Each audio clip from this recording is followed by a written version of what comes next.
अस्सलामुअलैकुम। आइए जानते हैं किन वजहों से हमें नमाज का तोड़ना हम पर फ़र्ज हो जाता है और अगर हम न तोड़ें तो उल्टा हमें गुनाह मिलेगा।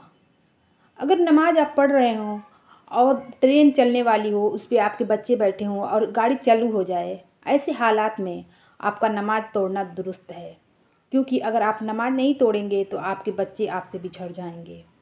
या आपका सामान ट्रेन पे हो और आप नीचे नमाज़ पढ़ रहे हो और ट्रेन या कोई भी गाड़ी चालू हो जाए, तो ऐसे वक्त में, ऐसे हालात में आप पर नमाज तोड़ना दुरुस्त हो जाता है।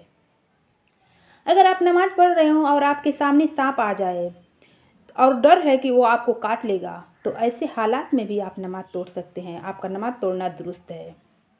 नमाज में किसी ने आपकी जूती उठा ली है और डर है कि अगर आप नमाज न तोड़ेंगे तो वो आपकी जूती को लेकर भाग जाएगा, तो ऐसे हालात में भी आप नमाज तोड़ सकते हैं। नमाज तोड़ना दुरुस्त है। रात को आपने मुर्गी को खुली छोड़ दी और आप नमाज पढ़ने लगे और नमाज के दौरान आपको अगर ख्याल आ गया कि मुर्गी खुली है और बिल्ली उसको खा लेगी या बिल्ली उसके पास आ गई हो, तो ऐसे वक्त में भी आप नमाज तोड़ सकते हैं। आपको गुनाह नहीं होगा। नमाज तोड़ना ऐसे हालात में दुरुस्त है। कोई नमाज में है और हांडी उबलने लगी, तो ऐसे हालात में भी नमाज तोड़ सकते हैं। मान लीजिए अगर नमाज में आप हैं, हांडी उबलने लगी, तो इसके वजह से कई बार आग भी लग जाती है। हांडी चूल्हे पर छोड़ के नमाज पढ़ने लगे और अगर आपको याद आ जा रहा है कि हांडी जल जाएगी और उसकी कीमत ज़्यादा है, और अगर उसकी कीमत कम भी है लेकिन आपके लिए वो मुमकिन नहीं है कि दोबारा आप उसे ख़रीद सकें, या ख़तरे का, हादसात का डर हो, तो ऐसे वक्त में भी आप नमाज तोड़ सकते हैं। आपका नमाज तोड़ना दुरुस्त है। आपको कोई गुनाह नहीं होगा। अगर नमाज में आपको पेशाब या पाखाना लग जाए और ज़ोर का लगे, तो ऐसे वक्त में भी आपको नमाज तोड़ देना चाहिए। फरागत के बाद फिर से नमाज पढ़ें। कोई अंधी औरत या मर्द जा रहा है और आगे कुआं है और उसे उसमें गिरने का डर है, या आगे रोड है और ये हादसा होने का डर है, तो नमाज तोड़ देना आप पर फ़र्ज हो जाता है। अगर उसको डर है कि उसको चोट लग जाएगी, तो आपको पहले नमाज तोड़ना चाहिए और उसको फारिग कराना चाहिए, उसके बाद नमाज पढ़ना चाहिए। अगर उसको चोट लग गया और आप नमाज पढ़ते रह गए, तो आपको उल्टा गुनाह होगा। तो ऐसे हालात में आपका नमाज तोड़ना बेहद ज़रूरी हो जाता है, फ़र्ज हो जाता है। किसी बच्चे वगैरह के कपड़े में आग लग गई और वह जलने लगा, तो ऐसे वक्त में भी नमाज तोड़ना आपका फ़र्ज हो जाता है। माँ बाप या दादा दादी या नाना नानी किसी मुसीबत की वजह से आपको पुकारें, तो आप फ़र्ज नमाज कर भी तोड़ दें। ऐसे वक्त में नमाज तोड़ना वाजिब है।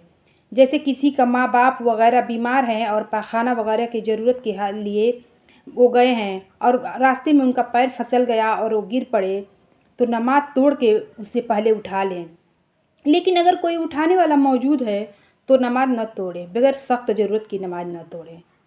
और अगर अभी अभी गिरा नहीं लेकिन गिरने का डर है, तो और उसने पुकारा, तब भी आप नमाज तोड़ दें। ऐसे वक्त में भी आपका नमाज तोड़ना दुरुस्त है। आपको कोई गुनाह नहीं होगा। और अगर कोई ऐसी ज़रूरत के लिए नहीं पुकारा, बस यूं ही पुकारा है, तो फ़र्ज नमाज का तोड़ना दुरुस्त नहीं। मतलब बगैर किसी ख़ास ज़रूरत के लिए आप नमाज न तोड़ें। ये नहीं कि कोई वैसे भी बुलाए तो आप फ़ौरन नमाज तोड़ दें। सख्त ज़रूरत के वक्त, या अगर आप नमाज पढ़ रहे हैं और आपकी माँ पुकारेंगी, तो आप नमाज तोड़ सकते हैं। वैसे तो अगर कोई ऐसा देखेगा कि आप नमाज़ पढ़ रहे हैं, तो बगैर ज़रूरत की आपको कोई पुकारेगा ही नहीं। और अगर नफ़ल या सुन्नत नमाज़ पढ़ती हो, उस वक्त आपके माँ बाप, दादा दादी, नाना नानी पुकारें, लेकिन यह उनको मालूम नहीं है कि आप नमाज़ पढ़ रही हैं, तो ऐसे वक्त में भी आपको नमाज़ तोड़कर उनके बात का जवाब देना वाजिब हो जाता है। चाहे वो किसी मुसीबत से पुकारें या चाहे वह बेज़रूरत के पुकारें, दोनों का एक ही हुक्म है। अगर नमाज तोड़ के न बोलेंगी तो गुनाह होगा, और अगर वह जानते हों कि आप नमाज पढ़ती हैं फिर भी पुकारें, तो वो न तोड़ें। लेकिन अगर किसी ज़रूरत से पुकारें और उनको तकलीफ़ होने का डर हो, तो ऐसी सूरत में आप नमाज तोड़ सकते हैं। आप पर नमाज तोड़ना फ़र्ज है।